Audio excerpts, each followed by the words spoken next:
सेवया हरे कृष्ण सेवया पंक्तिते गणा कांत सिद्धे जना गिरिना तत्दोषिना तद्विद्धि प्रणिपातेन पादिति परिपातना परिप्रसन्न सेवया कृष्ण सेवया पंक्तिते गणा गिरिना तत्दोषिना।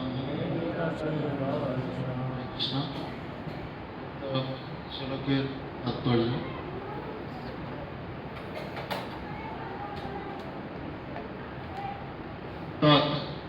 বিভিন্ন যজ্ঞের সে জ্ঞান বৃদ্ধি জানবার চেষ্টা করো, প্রণিপাতেন সদ্গুরু শরণাগত হয়ে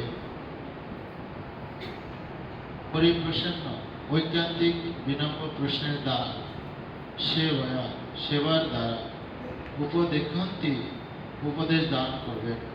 তে তোমাকে জ্ঞান জ্ঞানী ন আত্মতত্ত্ববেত্তা তত্ত্ব দর্শী না দ্রষ্টা হোক। তার গান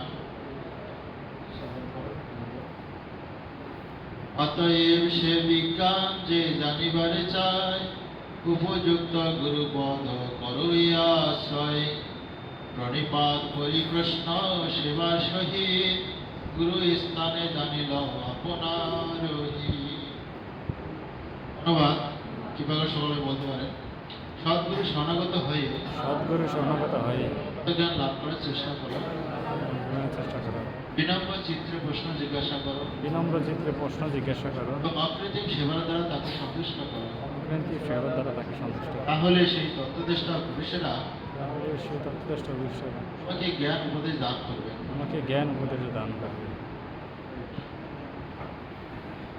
শ্লোকের তাৎপর্য রয়েছে, তাৎপর্য করেছেন এর প্রতিষ্ঠাতা আচার্য কৃষ্ণ কৃপা শ্রীমতী অভয় চরণামিত ভক্তিবৃন্দ। জয় শিল প্রভুপাদ কি।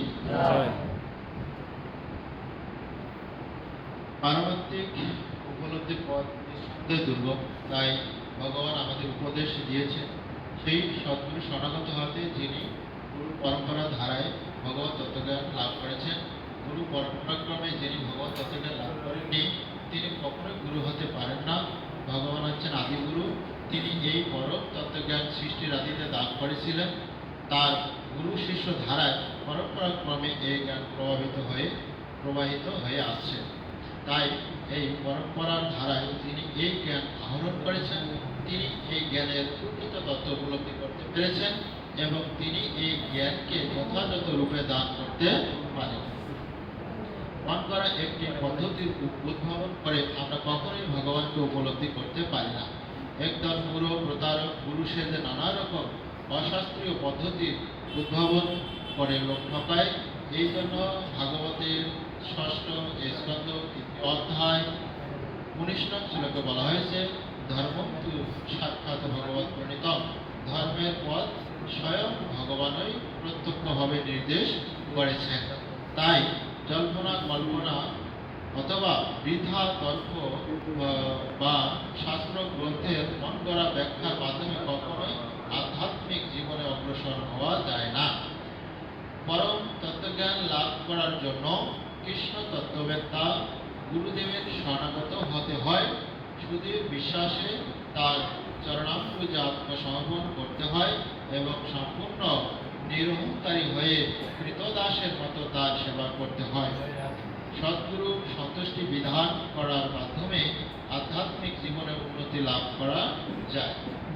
আত্মসমর্পণ ও সেবা না করে কেবল প্রশ্ন করে কখনোই এই তত্ত্বজ্ঞান লাভ করা যায় না।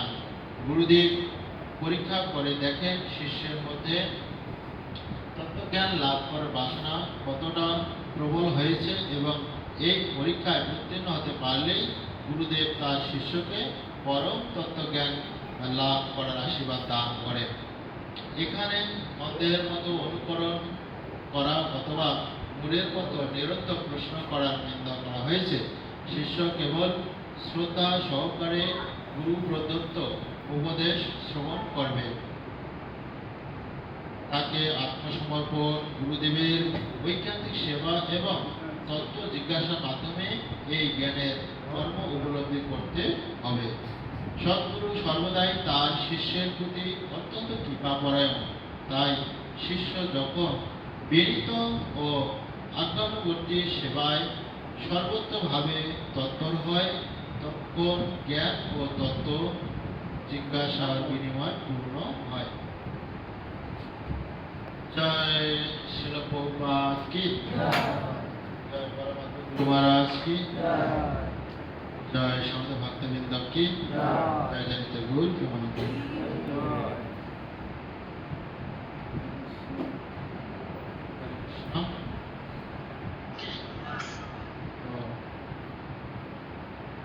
আজকে আমরা যে শ্লোকটি অধ্যয়ন করতেছি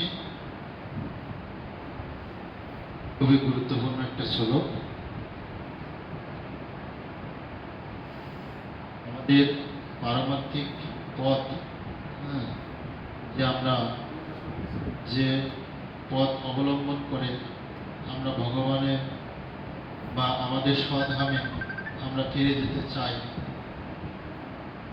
তো সেই স্বধামে ফিরে যাওয়ার জন্য আমাদের প্রধান ভূমিকা যিনি রাখেন তিনি হচ্ছেন আমাদের পরমাত্ম গুরুদেব। তো শাস্ত্রে এখানে আমরা এই শ্লোকের মাধ্যমে জানতে পারতেছি যে আমাদের সদ্গুরুর শরণাগত হতে বলেছে।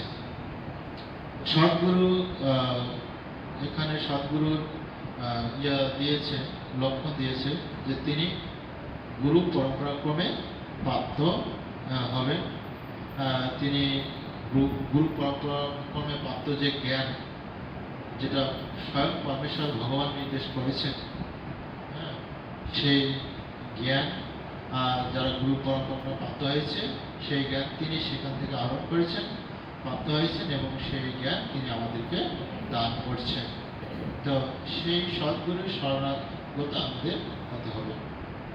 তো আরো যেটা বিষয় বলছে যে অকৃত্রিম সেবার দ্বারা সন্তুষ্ট করতে হবে এবং বিনম্র সহকারে গুরুদেবের কাছ থেকে আধ্যাত্মিক জীবন কি করে উপলব্ধি করা যায় সেই সম্পর্কে প্রশ্ন করতে হচ্ছে। তো এই তিনটা বিষয় যখন আমার বা আপনাদের মাঝে খুব ঐকান্তিক সহকারে কাজ করবে, তখনই পারমার্থিক জীবন আমরা উন্নতি লাভ করতে পারব। তো সর্বোত্তভাবে গুরুদেবের শরণাগত হওয়া, এটা যদিও দেখা যায় যে না আমরা সকলে গুরুদেবের চরণে আত্মসমর্পণ করেছি, সেটা দেখা যাচ্ছে যারা ভক্তি জীবনে এসে গুরুদেবের চরণে আত্মসমর্পণ করেছে, কেউ বা ভক্তি জীবনে না এসে গুরুদেবের চরণে আত্মসমর্পণ করেছে। তো সবাই কিন্তু গুরু ধরেছে, যেটা একটু বলা হচ্ছে জাগতিক বা পারমার্থিক, সবাই গুরু ধরেছে। কিন্তু বিষয়টা হচ্ছে যারা পারমার্থিক ভাবে সদ্গুরুর চরণে আত্মসমর্পণ করেছেন তারা সর্বোত্তভাবে আত্মসমর্পণ করেছেন, এটা আমার বিশ্বাস আর কি। আর